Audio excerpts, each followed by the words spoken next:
I went too far. So API has historically been an organization that focused a lot on seminars and in-person training. You may remember that we used to have a facility in Northern Virginia people would go to and do these pretty in-depth, intensive in-person training. So somewhat recently, as of around 2013, we've shifted to these newer subject areas. So reader revenue, which is the program I run, trust and accountability, news strategies, culture and skills, and analytics. In addition to what we're talking about today around reader revenue, there are a few other API resources that may be of interest to you or of your news organizations. We talked about analytics as a newer subject area. Our Metrics for News app is it's a web-based content analytics application, and that focuses on which journalism drives engagement. And we do a unique engagement score that kind of rolls up a couple of different metrics into this one blended score. You can find Metrics for News at metricsfornews.com. API also manages the Table Stakes program. And this is a program that coaches news organizations through major change initiatives. And this is something that is funded by the Knight Lenfest Local News Transformation Fund. And you can find out about those programs at tablestakes.org. And you can see everything that American Press Institute offers, including these resources at americanpressinstitute.org.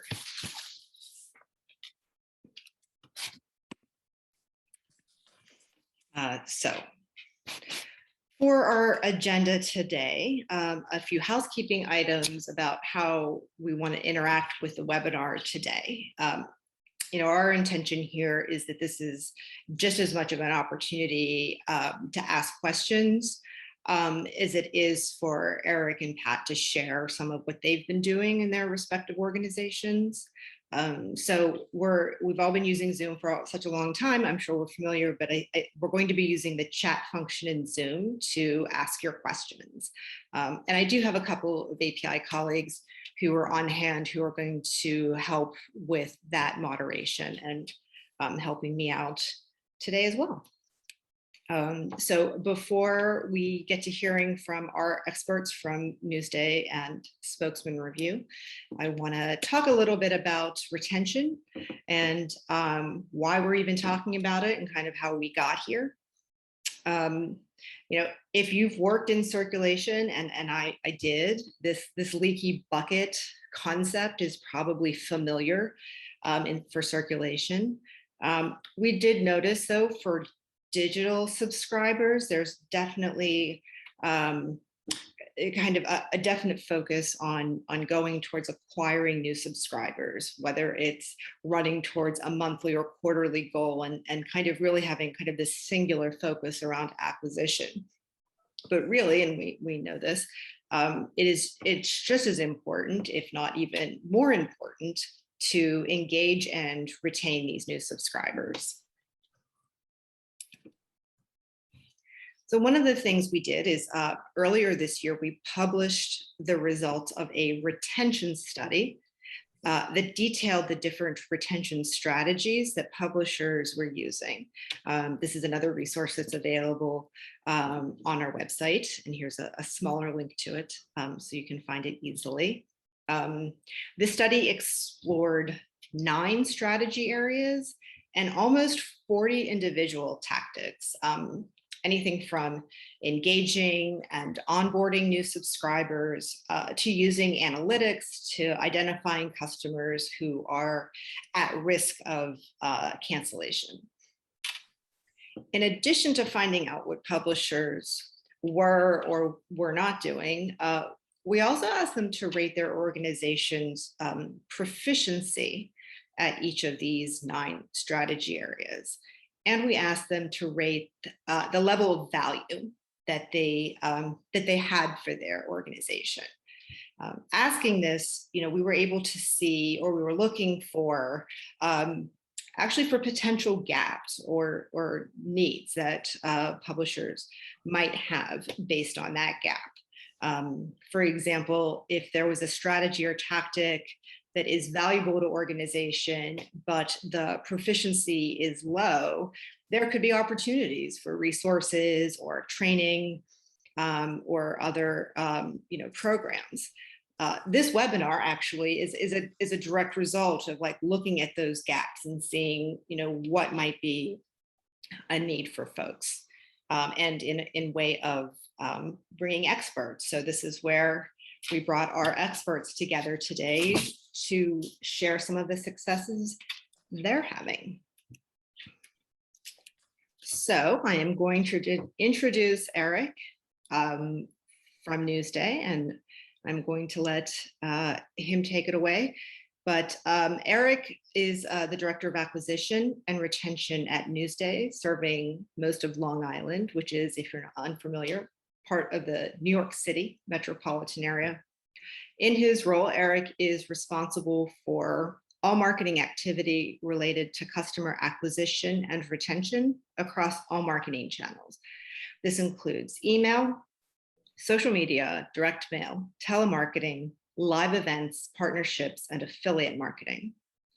Prior to working at Newsday, Eric held positions at National Review, New York Times, Financial Times, and the International Herald Tribune, working in circulation, customer care, distribution, and operations. Thank you very much for the introduction, Gwen. Sure. I'm going to stop sharing. Okay. Thank you again to you and to the American Press Institute team. I appreciate the opportunity to speak to you all. Hopefully what I have to say you'll find some value, maybe take something back with you. For some reason my deck is not moving forward. I may have to stop and share again. I'm sorry.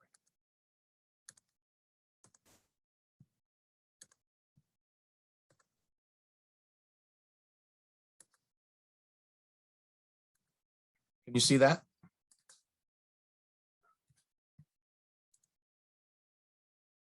Hopefully you're all seeing the agenda now. Yes, we are. We can okay, see great. It. Thanks. So we'll look at our digital deviation, which is looking at an engagement score for all of our subscribers and then taking some action when we see that their engagement is low or decelerating. And we'll look at the metric itself a little bit and some of the historical campaigns that we've run in the past and the current promotion that we're running, which has been very successful. We've been running since June. And then we'll take a look at the online cancellation flow. I know this is something that has been discussed in a lot of the meetings and seminars that I've been in over the last couple of years. A lot of people talk about this. Some have been afraid to implement it. We actually had to implement it due to legal reasons. And I think the credit card companies are pushing everyone to offer some kind of version of an online cancellation. So I apologize, but I'm having trouble with my deck.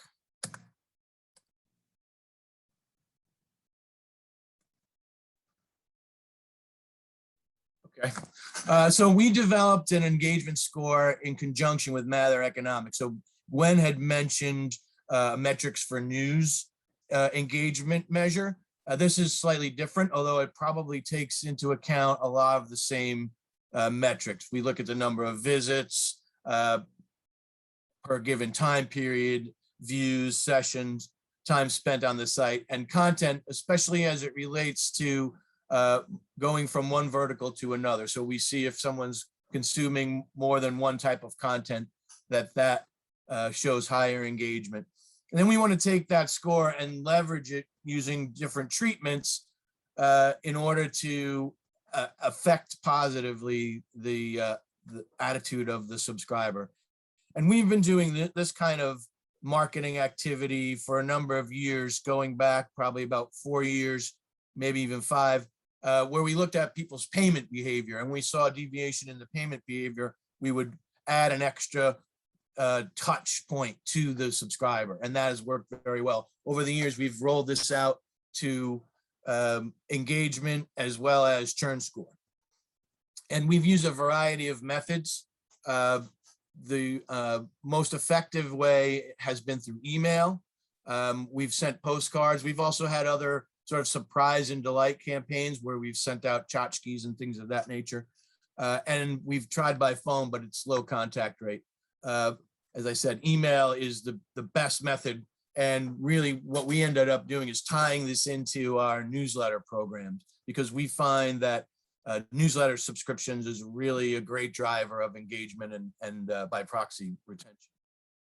So here I just want to show you the results of what we did previously, where we were looking at digital engagement. And in June 2017 to January of 18, we sent out approximately 5,000 postcards. Actually, probably sent more than that. And we have, before they received the card, we see that the user engagement increased slightly by 2.7%. And we also look at the engagement score. Every subscriber has a score of 1 to 100. So you can see these are actually pretty low engagement. These changes were positive for the most part, but relatively minor in terms of the return that we were getting. So we actually changed in 2019 to well, in 18, we moved to an email and did okay in some categories. We moved to a editorially driven newsletter, and that actually performed more poorly than our other treatments. So this is actually a before and after look rather than against control. I have another test that shows against control, and the results are a lot more promising. And as I said, we moved to email for cost savings. And the original deviation email that we sent out had some of the top stories, as well as some of the benefits of being a subscriber, how you could get access through apps, sign up for newsletters. It was kind of a mix of content and features and benefits.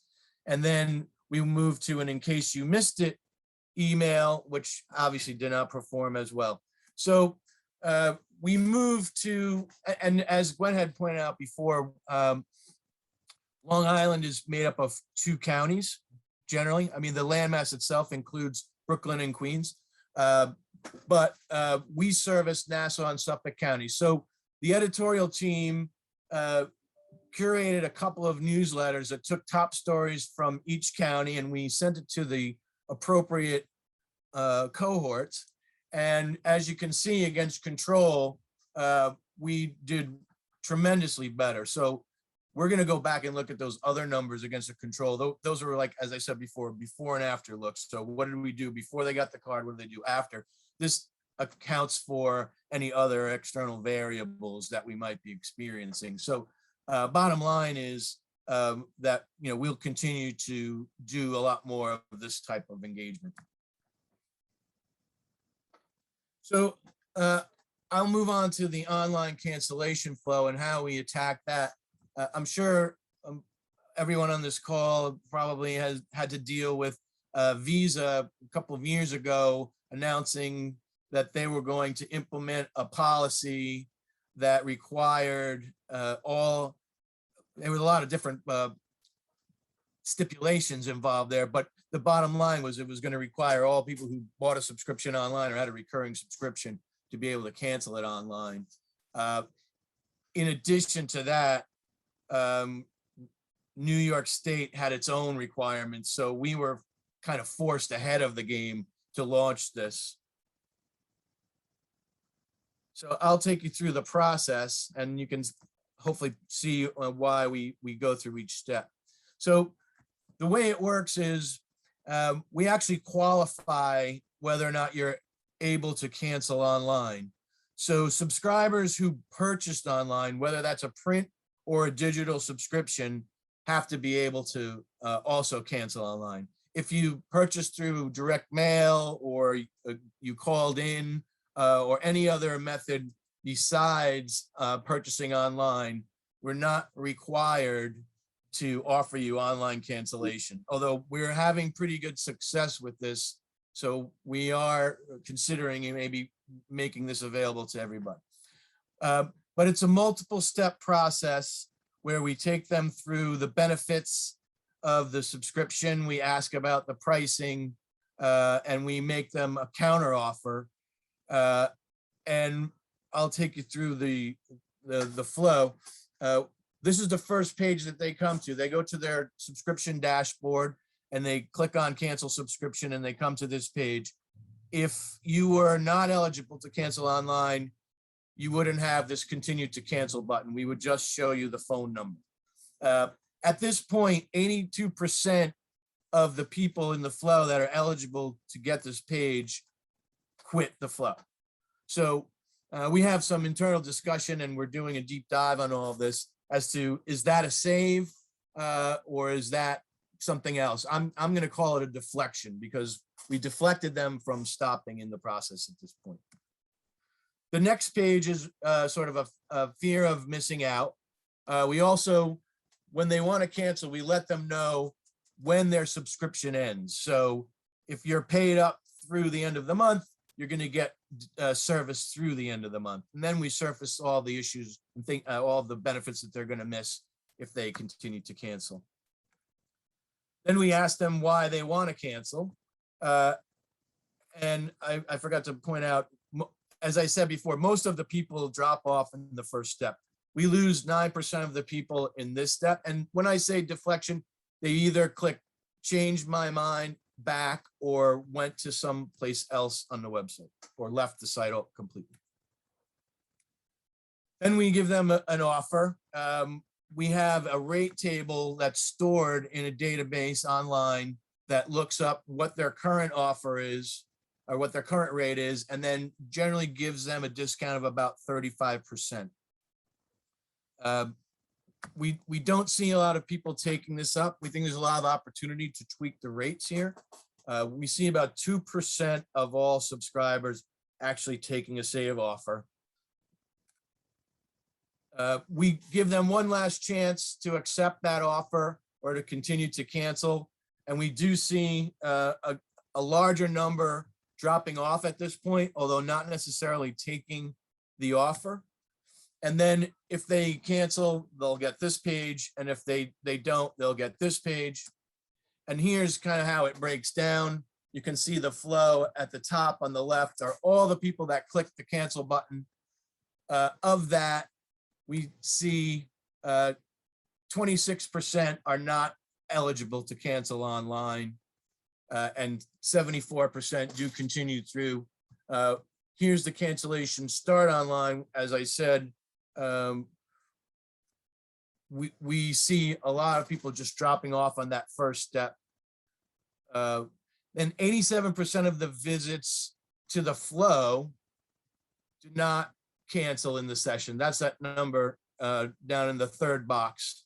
So that's all of the people that were in the flow that decided they didn't want to take the final step and cancel their subscription. And as I said before, only 2% are saved with a save offer. So, you know, we're looking at all of the offers we have out there and what's the optimum amount to offer them, knowing that you're going to be giving up future revenue on some people and making it up on others. So our analytics team is taking a deep dive on that. The bottom line is 29% of the visitors that start the process do not cancel their subscription. So in my mind, I think you could say that 29% of visitors are being saved. Compared to what we were doing just in the phone rooms, just trying to contact people before we allowed online cancellation, it was about, you know, between 5 and 10% saves. And that really was because we have a very difficult time of getting in touch with digital subscribers. On the print side, where people are more likely to call in, we save 50% of all the people who call in to stop.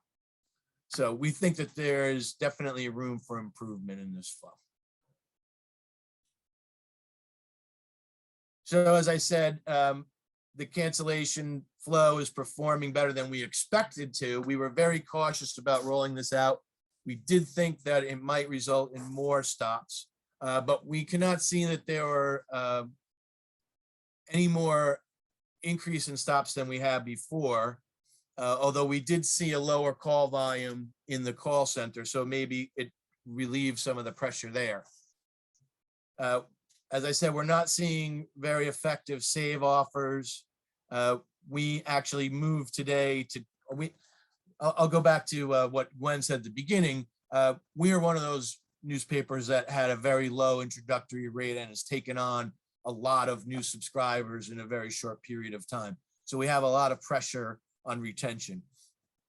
We were offering a $4.49 discount or $4.49 a week off of our digital trials, which we're getting a $1 for 5 months rolling to $6.99.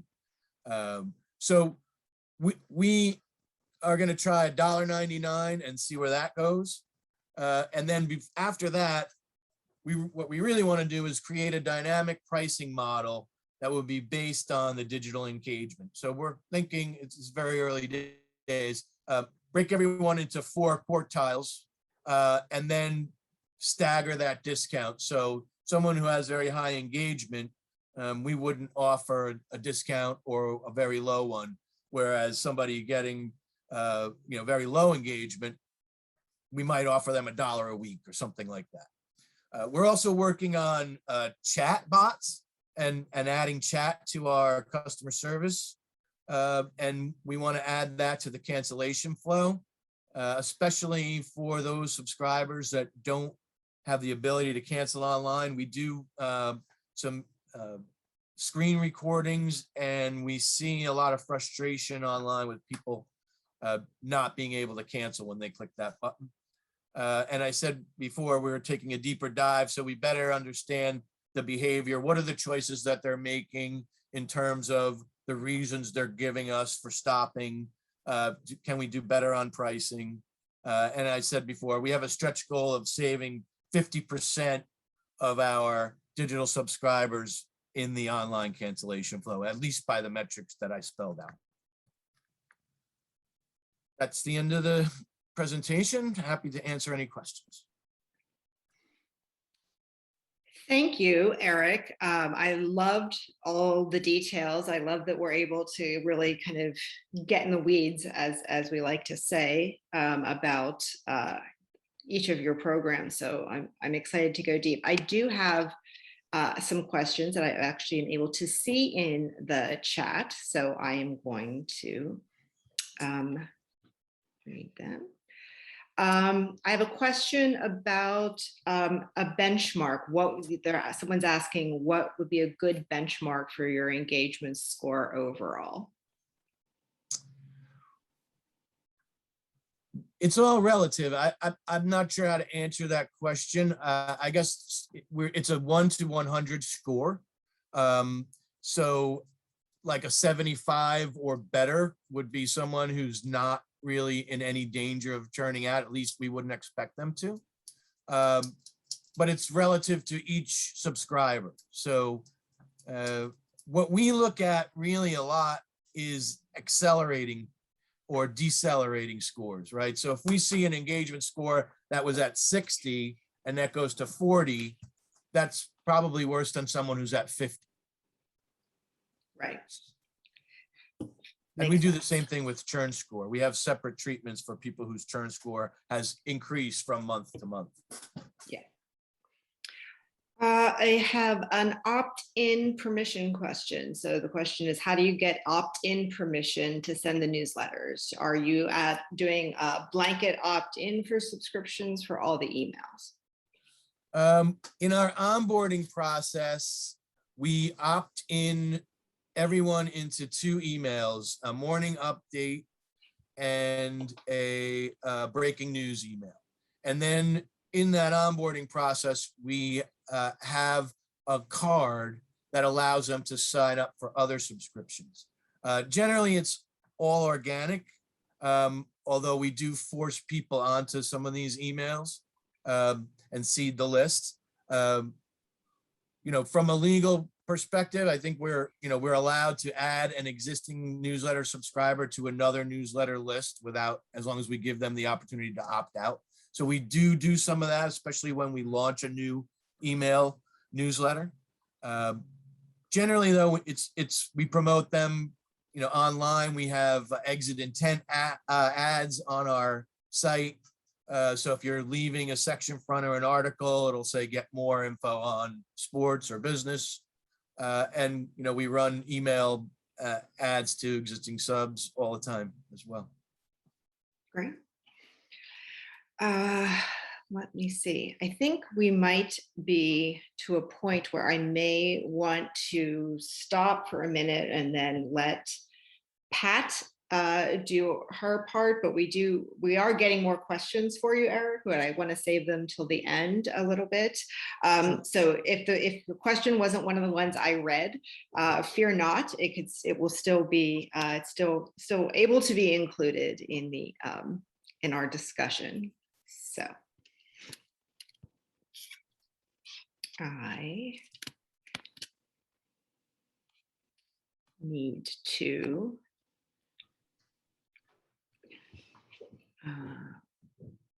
okay.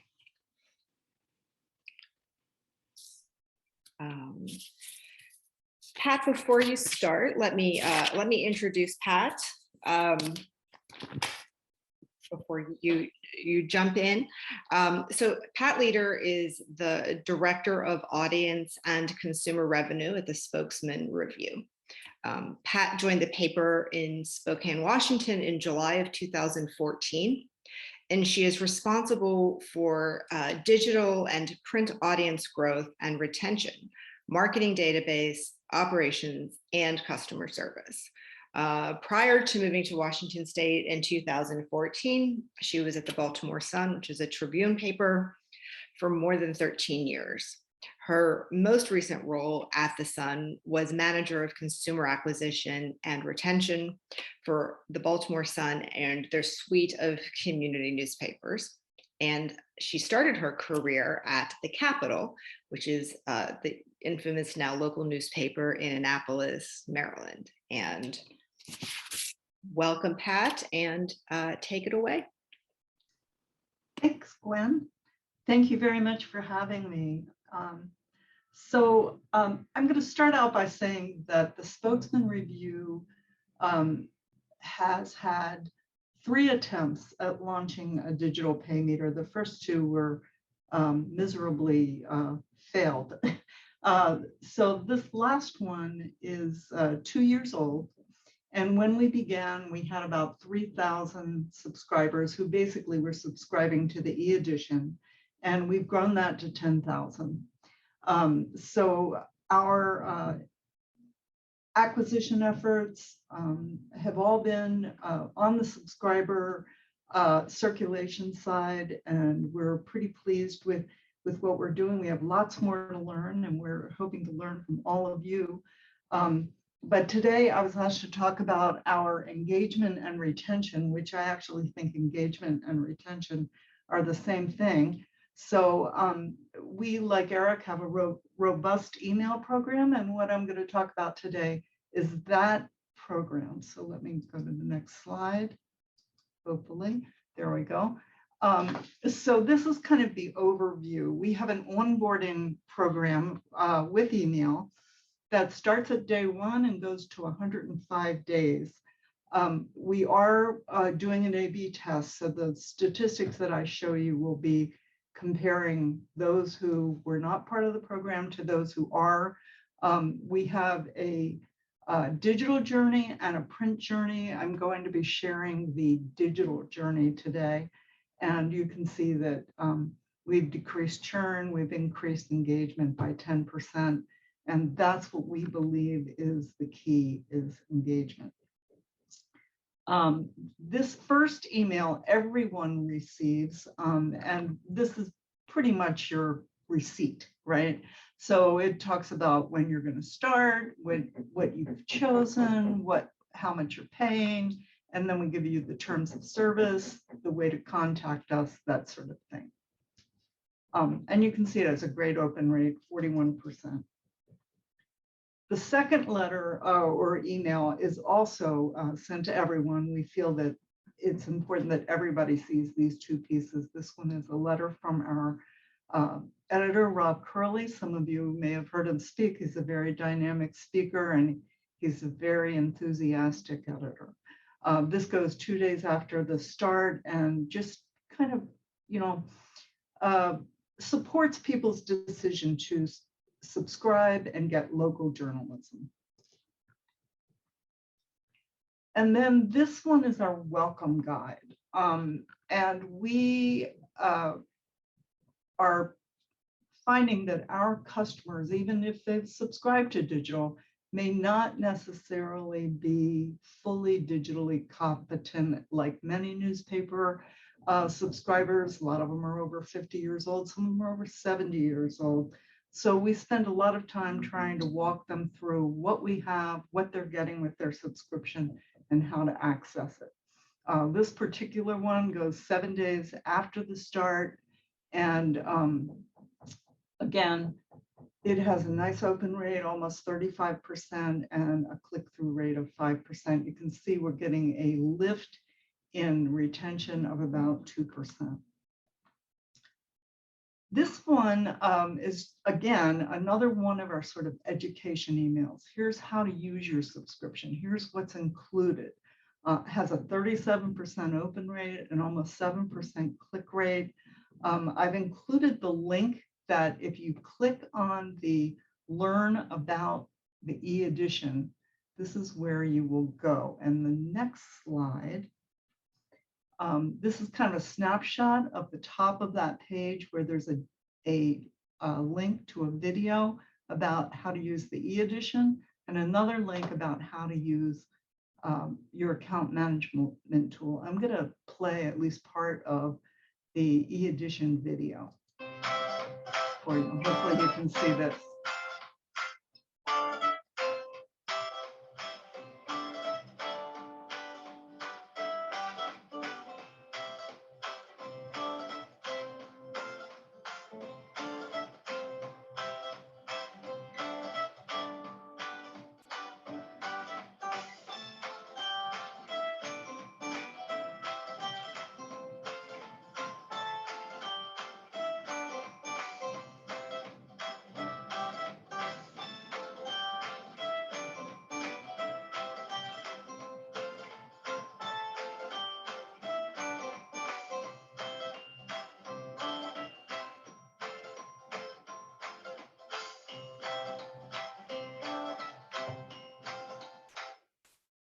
So I think you get the idea.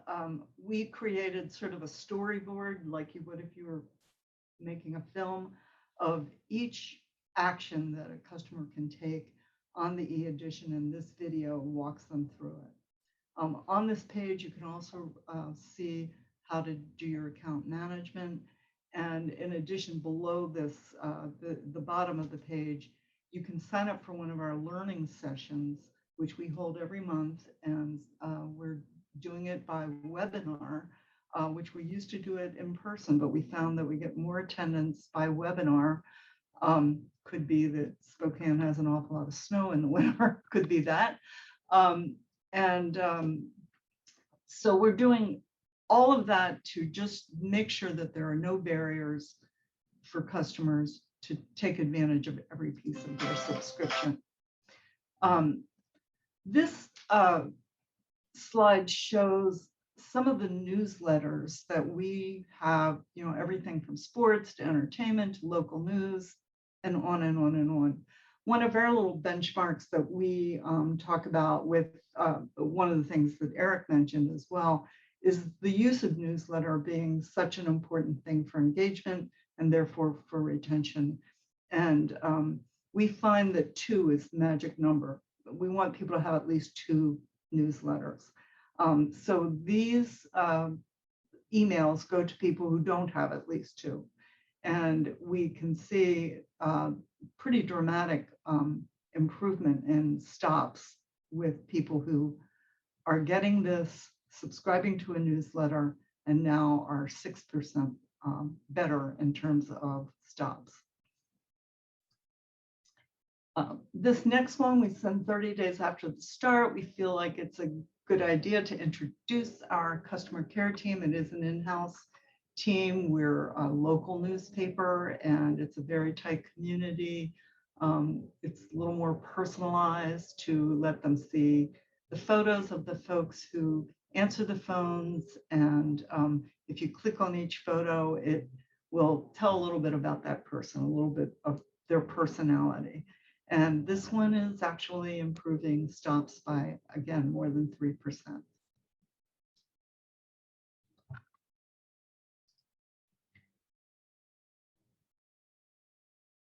With this one, we're talking about engagement, also what Eric was talking about, and part of our welcome series. This goes out at 45 days and it's 75 days after the start.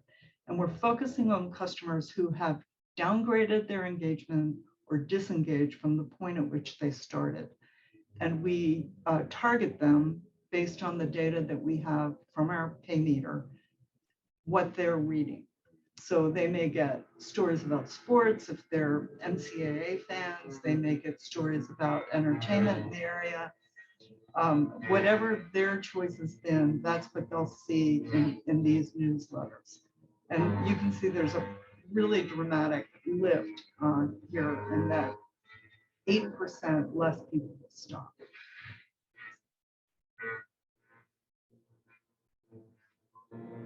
With this one, this is a new piece in the welcome series, so we don't really have data on it yet that's very reliable. But this intent of the benefit email is just to let these customers reinforce again, here are all the things you have access to. Here are all the benefits that come with your subscription. So we'll know more about this in a couple of months. It just began in August. And then this one is kind of a surprise. This is sent at 90 days after the start, and it's a tickets and travel benefit program. And you've probably all seen these. You have the company or a similar company where you work who offers employees special benefits. This is one of those same companies, but we offer it to all of our subscribers. And the thing that I find surprising about it is that it's getting a 30% open rate, a 10% click-through rate, and it's saving stops, an improvement of 3-4%, and yet we're in COVID and people aren't really buying tickets or traveling as much as they were, but yet still they see value in it. So, and this, by the way, doesn't cost us anything, so kind of a cool thing. And then we do a survey.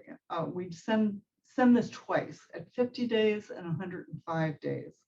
And just ask people to rate their experience. How, are we delivering on our promise? And we get an average score of 4.6, which is great.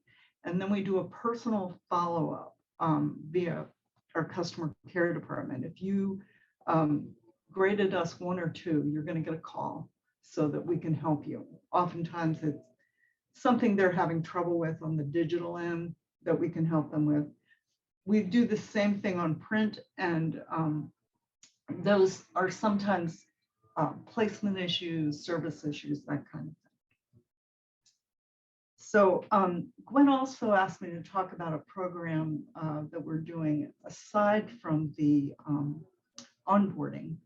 And this is saving subscribers and revenue. We have an in-house call center, and they do a pretty good job of saving subscribers. They save between 35 and 40% of our subscribers. I'll have to challenge them to meet Eric's 50%. But when we did our little study, we found that Spokane let me just say, is a frugal town. You know, the wealthiest people I know do their own home repairs, cut their own lawn, you know, all of that kind of thing. And our customer service staff seems to be very aware of that. So when people call to say that they want a better rate, they assume they have to give them the lowest rate possible. And sometimes they would move them from, say, 6 days to 2 days. And they may have been paying $9 and now they're paying $2.99. On average, what we were seeing is those people weren't retaining because that wasn't what they wanted. They wanted what delivery schedule they had, and they wanted it for a better rate. And overall, our customer service reps were only saving about 1/3 of the revenue that the customer was on. So our, not a commercial, but our Mather analyst at the time developed this little tool for us, which is basically an Excel spreadsheet that a database lives behind. The customer service can type in their account number. They'll see the customer's current rate, what their rate was before, and then it'll suggest 3 rates that they could save them. We had a little training session with our customer service reps, and what would happen in the past is they'd save the customer, they put a note in, and we'd pay them $5 for every save. We explained to them what we thought, which is that after our research, that customers who were able to stay on the same delivery schedule they were and get a little bit of a savings retained longer, an average of 24 weeks. So we switched and we told them, good news is we're going to double your save now. So you can earn up to $10 a save, but you will earn the percentage of the revenue that you saved. So customers paying $10, you save them at $10, you get 100%, $10. If you save them at $8, you saved 80%, you get $8. And the results here are that in the past 12 months, we flipped that save value. And now instead of losing 70% of the revenue, we're now saving almost 70% of the revenue. And for us, that was $327,000. So that's my story. And thank you very much for listening. And if you have any questions, I'll be happy to answer. Thank you, Pat. Great, great, more in the weeds details. I always love, I love a good spreadsheet, especially kind of rolling our sleeves up. I am going to go and look. I know that we've been, I've seen some questions coming in, and we're, you know, compiling them. So let me see. I do have some.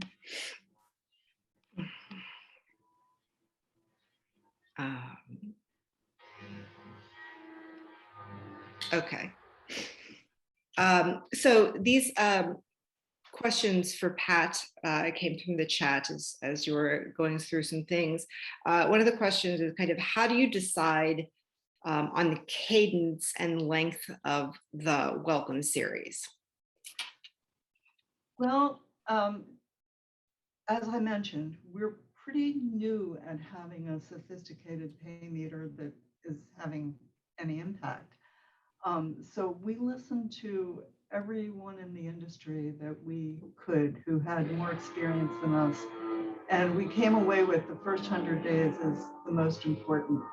And we have been experiencing some good results with that, as you can see. And this is our second test. So we are experimenting with cadence, with the spacing and all of that sort of thing. Had good results before, and this one's even better. Thank you. Another question, Pat. Wait, I'm not muted. Okay. For your onboarding program, do you only send emails during typical business hours of days, or are you sending them on the weekends as well? Or sending them on the weekends, I guess is the question. We can send the email any day. If that's what you're asking, do we send them Monday through Friday or weekends too? Is that what you're asking? It was a So, question from our audience, onboarding program only during, typical business hour. No, we have a triggered program and it's all based on dates, right? So, you know, if you are part of that trigger and you are on a Sunday, it'll go out on a Sunday. This isn't manual. So, all right. and we of course have an IVR and we have, you know, ways to contact us. Right. Another question, Pat, is the subscriber series only sent by email, or is there a print version that's mailed to subscribers who have not provided an email address? The digital subscriber welcome series is 100% email. Print as well is emailed. The only addition to print is that if you become close to not paying your bill in the last 7 days, you do get a printed postcard from us, and that postcard has a 21% lift in terms of retention.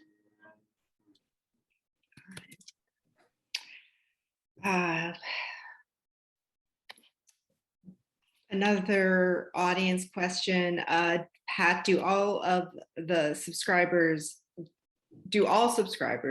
get your subscriber welcome series as well as your editorial newsletters? All of our subscribers who have an email receive the welcome series, all of the news starts. All of our subscribers who have an email receive our morning newsletter, which, you know, is kind of a, you know, just a recap. But other than that, they need to opt in to receive the other newsletters. Understood.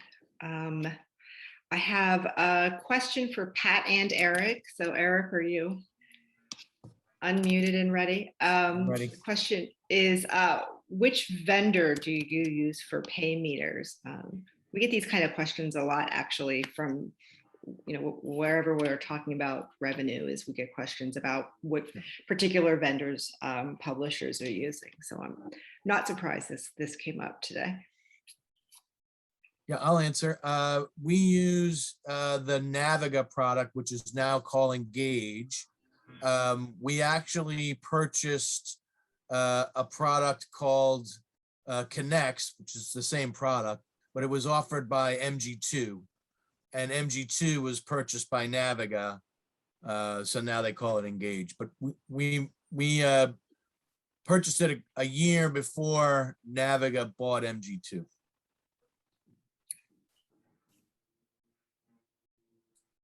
And we use the same product. We use Oh. the same product. Wow, we didn't even plan that. It just happened. Let me see. So I do have, let's see, I have some questions in the chat that were for Eric. So I want to make sure I can get back to those. We still have some nice time, so we can definitely go back. For Newsday, is there a corresponding stop save metrics to share for your call center reps in comparison to the online module? Yeah, I mean, I can probably share that information. We have monthly reports. I'll see if I can make that available. Thank you. For Newsday, after a customer cancels, any thoughts on hitting them with a hard paywall on all content, at least for the short term, in an effort to win them back? Well, we have a very hard paywall to begin with. So you get one article every 90 days. And if you come in through Google AMP, you don't get any articles. And if you come in through a newsletter and you're not a subscriber, you don't get any articles. So it's pretty tight to begin with. It is tight. Yeah. Another question about your chatbots. Do you mind sharing who you're going to use for chatbots? It's a vendor question. Yeah, I don't mind sharing, although we haven't actually launched it. We're in the middle of testing and training, but we're using Fresh Chat. Okay, sure. What percentage of your subscribers are on auto renew or easy pay? For digital, almost all of them. For print, it's about 55%. Yeah. Although it's a good point. One of the things that we're doing, one of the projects on our timeline is taking a digital subscriber that's getting auto billed, paying by credit card, and flipping them to a paper invoice, and then giving them additional days of grace, and using that time to try and win them back. That's going to launch probably sometime in October. So we'll see how that goes. Yeah. Let me see. The question, let me see.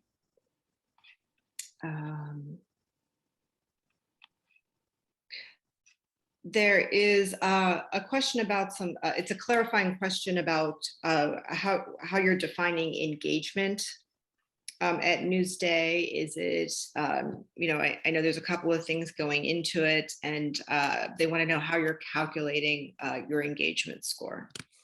So it's a Mather engagement score. So it's their algorithm. They have a tool called Listener, which is like Adobe. And it's taking that metrics, looking at the visits to the site, as well as the content that they subscribe from, because we see certain content is more engaging than others. But it's basically, the typical metrics that you would see: number of visits, number of sessions, time spent, different verticals that they're on. Great. If you want the secret sauce, I guess you have to engage with Mather. Well, yes. Vendor question. Let me see. I actually have a question for both of you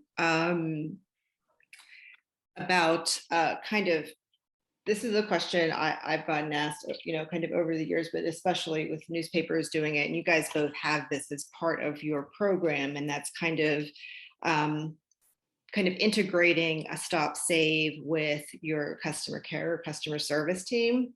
And I'd be interested in, a question that I've often gotten asked is about Pat has ended with a kind of like a compensation framework, and I'd be interested to hear, I know that there's been obviously a shift, especially if you have to cancel online, depending on, if that's a strategic or legal reason. That's kind of a choice, but kind of how do your customer care teams fit into that? And what are your strategies for how you determine how they're compensated, what's worked, what hasn't worked? Just some kind of insight would be helpful. Yeah, I don't have the actual compensation plan. I'm not sure how the customer service reps are rewarded, but I do know that it is rather lucrative for them.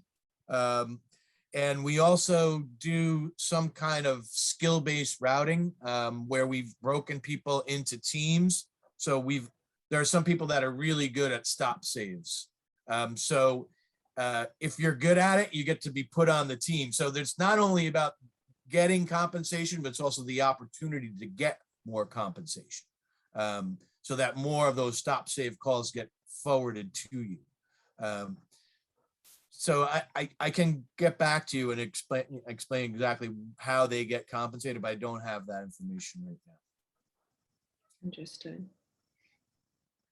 Pat?